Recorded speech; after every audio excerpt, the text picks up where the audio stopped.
America কি ইরানের কাছে নতি স্বীকার করছে? হ্যালো এভরিওয়ান, আসসালামু আলাইকুম। গত 4-5 ঘন্টায় আন্তর্জাতিক রাজনীতির সবচেয়ে বড় খবরটা কি জানেন? ডোনাল্ড ট্রাম্প আর ইরানের প্রেসিডেন্ট পেজেশকিয়ানের মধ্যে এক অদ্ভুত স্নায়ুযুদ্ধ শুরু হয়েছে। এখন আমি সেই ঘটনাটি পুরোপুরি বিশ্লেষণ করব। না টেনে ভিডিওটি শেষ পর্যন্ত দেখবেন। ভিডিও দেখার পরে অবশ্যই শেয়ার করবেন। ঘটনার শুরু ট্রাম্পের একটা সোশ্যাল মিডিয়ার পোস্ট থেকে। তিনি জানিয়েছেন সোমবার আমেরিকার একটি বিশেষ প্রতিনিধি দল পাকিস্তানের ইসলামাবাদে যাচ্ছে ইরানের সাথে আলোচনা করতে। কিন্তু টুইস্টটা হলো ইরানের উত্তরে। ইরানের প্রেসিডেন্ট সরাসরি বলে দিয়েছেন, আমরা ট্রাম্পকে বিশ্বাস করি না, ওর কথায় কোনো দাম নেই। ইরান সাফ জানিয়ে দিয়েছেন হরমুজ প্রণালী থেকে অবরোধ না তুললে কোনো আলোচনা হবে না। একবার ভাবুন, একদিকে ট্রাম্প নিজে আগ বাড়িয়ে প্রতিনিধি পাঠাচ্ছেন, এমনকি জেডি ভান্সকেও পাঠানোর ঘোষণা দিয়েছেন, অথচ ইরান বলছে শর্ত না মানলে দেখা করার দরকার নেই। সামরিক বিশেষজ্ঞ ম্যাক গ্রেগারের মতে ট্রাম্প আসলে এখন ইরান থেকে পালাতে চাইছেন, কিন্তু ইরান তাকে সেই সুযোগটা দিচ্ছে না।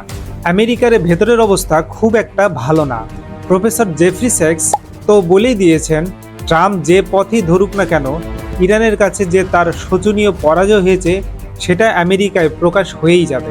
সবচেয়ে মজার ব্যাপার হলো আল জাজিরার রিপোর্টে ইসলামাবাদে সেরিনা হোটেলের আশেপাশে লকডাউন করে সব প্রস্তুতি নেওয়া হয়েছে, কিন্তু ইরান বলছে তারা নাকি কোনো আলোচনার কথাই জানে না। তারা অবাক হয়েছে যে পাকিস্তান আর আমেরিকা নিজেরাই কিভাবে আলোচনার তারিখ ঘোষণা ঠিক করলো। এটা অনেকটা সেই প্রবাদের মতন, বরের ঘরের মাসি কনের ঘরে পিসি। এদিকে বিবিসি একটা ব্রেকিং নিউজ দিয়েছে যা পুরো পাশা উল্টে দিচ্ছে। খবরে বলছে আমেরিকা হয়তো কোনো ঘোষণা ছাড়াই চুপচাপ হরমুজ অবরোধ তুলে নিতে পারে। কিন্তু কেন? কারণটা খুব সোজা, ইরানকে টেবিলে আনতে এছাড়া ট্রাম্পের হাতে আর কোনো পথ খোলা নাই। আমেরিকার এই নড়বড়ে অবস্থা কিন্তু তাদের মিত্রদের উপরও প্রভাব ফেলছে।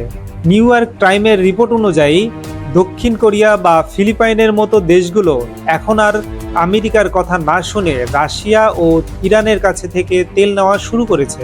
কর্নেল ডেভিস তো এটাও মনে করেন যে ভবিষ্যতে জাপান বা দক্ষিণ কোরিয়া নিজেরাই পারমাণবিক অস্ত্র বানাতে পারে, কারণ আমেরিকার উপর তাদের আর কোনো ভরসা দেখতে পাচ্ছে না।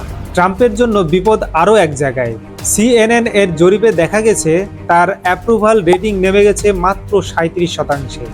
এর মানে হলো আসন্ন নির্বাচনে তার দলের হার প্রায় নিশ্চিত। যুদ্ধের কারণে জিনিসপত্রের দাম যেভাবে বাড়ছে তাতে আমেরিকান সাধারণ মানুষই হয়তো তাকে ক্ষমতা থেকে নামিয়ে দিতে পারে। পরশু মঙ্গলবার যুদ্ধবিরতি শেষ হচ্ছে।